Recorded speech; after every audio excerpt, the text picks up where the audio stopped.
At sunrise on Poland's eastern frontier, the quiet is shattered. Military convoys thunder toward the border as sirens warn of another drone intrusion from Russian territory. This is why Poland is Russia's new nightmare. A nation once overlooked, now deploying 40,000 troops to its razor-thin Suwalki Gap, sealing crossings as Russian and Belarusian armies rehearse war just across the fence. In September 2025, 19 drones violated Polish airspace, forcing NATO jets to scramble and diplomats to plead at the UN. On a continent haunted by its own history, Poland stands at Europe's most dangerous flashpoint. But with Russia's might rumbling just meters away, the real question is, can this new bulwark hold before the next incursion becomes something far worse? Patrols along Poland's eastern border are no longer routine. Every shift, every checkpoint, runs on a war footing. Soldiers scan the forest line with night vision scopes, radios crackle with coded warnings, and armored vehicles idle near the crossings, engines hot, ready to move at a moment's notice.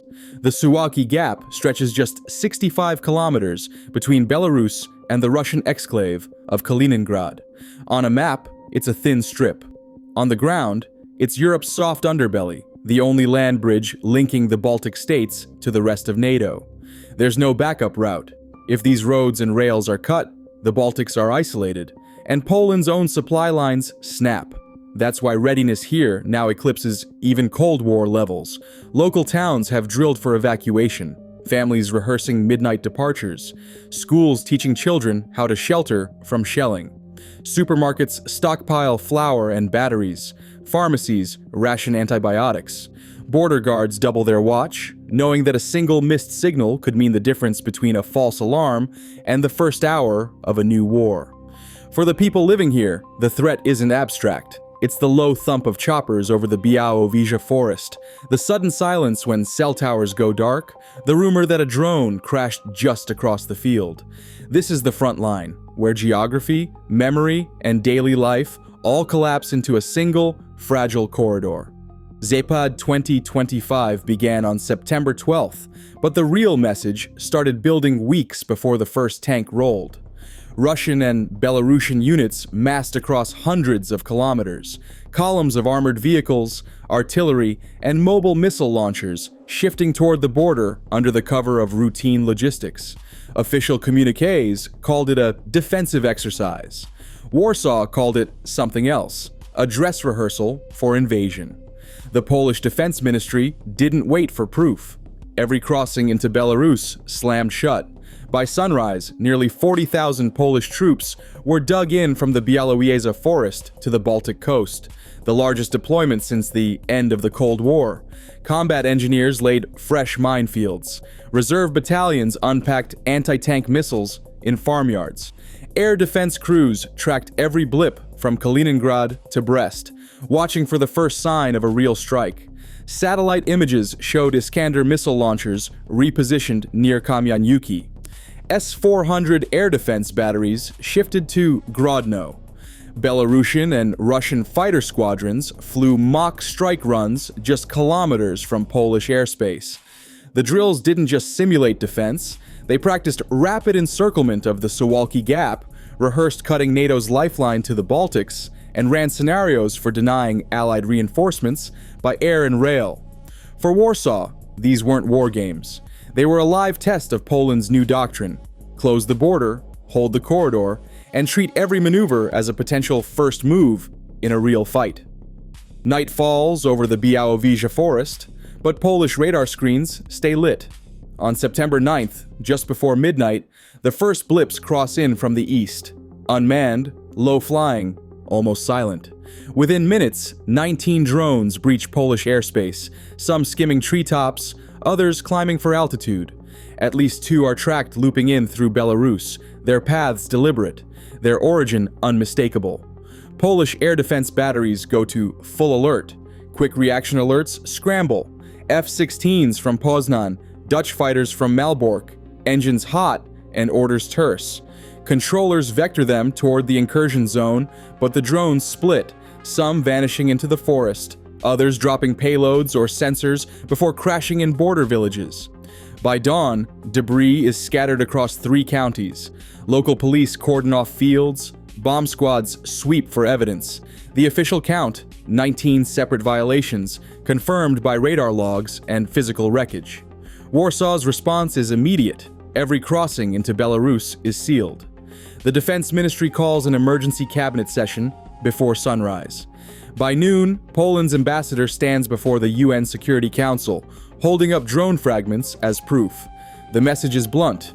This is not a test, not a drill, but a massive breach of both Polish and NATO territory. NATO's rapid reaction air defense units go on alert across the eastern flank. Behind closed doors, alliance planners replay the night's events, timing every response, every scramble. The question is no longer if the border will be tested, but how quickly the alliance will answer the next one. Poland's defense budget now consumes more than 4% of its GDP, the highest share in NATO. That money isn't just sitting in spreadsheets, it's rolling off assembly lines, crowding railheads, and filling hangars. 32 FF-35A Lightning. 2 stealth fighters are on order, with the first deliveries scheduled for next year. The Army's tank parks are swelling with 366 new M1A2 Abrams and the first batches of South Korean K-2 Black Panthers. Artillery regiments are rearming with hundreds of HIMARS rocket systems and K-9 self-propelled guns, while Patriot missile batteries and new short-range Nerev systems start to dot the eastern horizon. The East Shield program is turning the border into a layered fortress, concrete bunkers, anti-drone nets, and radar towers rising above the fields. Behind the hardware, a new pipeline of reservists is taking shape. Basic training throughput has doubled, and the Territorial Defense Force now pulls in thousands of volunteers every quarter. Defense Minister Mariusz Błaszczak isn't just signing contracts, he's pushing for the biggest standing land force in the European Union, aiming for 300,000 troops by the end of the decade. On paper, it's a qualitative leap. In the field, it's a signal. Poland is no longer just a buffer. It's a frontline power, armed and ready. Russian planners do not lose sleep over border fortifications or new tank deliveries. Their confidence rests on scale and reach, assets that cannot be conjured overnight. The Russian military still fields over 1.3 million active personnel, with reserves topping 2 million.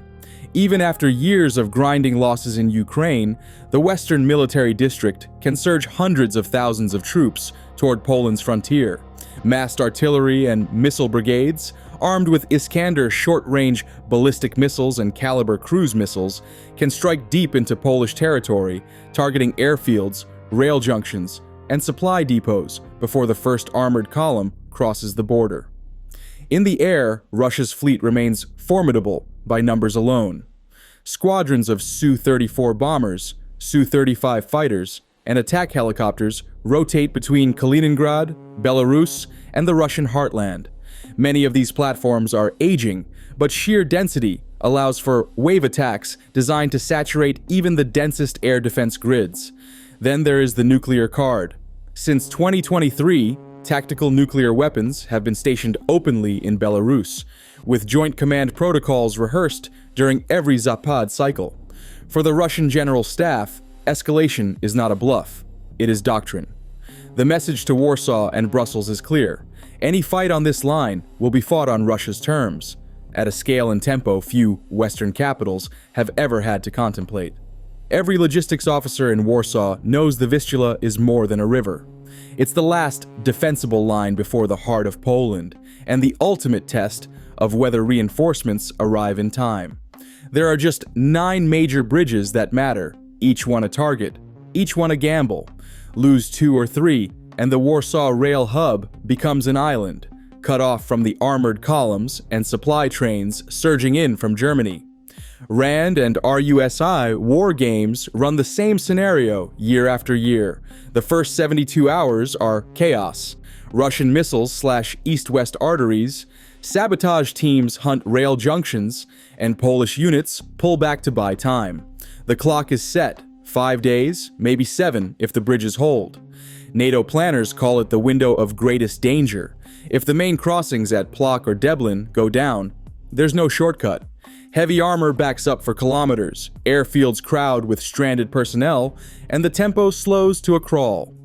Every simulation ends with the same question: can Poland hold the line long enough for the alliance to arrive in force, or does the fight shift to the far bank, with Warsaw itself under siege? The answer is never final. Only the variables change: new bunkers, better air defense, more reservists. But the bottlenecks remain. In the end, resilience isn't measured in tanks or budgets. It's measured in hours, bridges, and the stubborn hope that the next alert buys just enough time.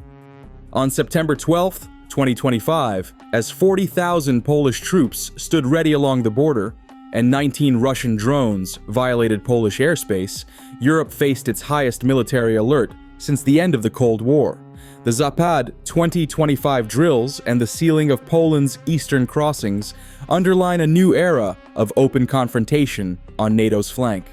Decades of Polish defense modernization, over 4% of GDP, 32 F-35s ordered, and the East Shield program have transformed Poland into a pivotal barrier against Russian power.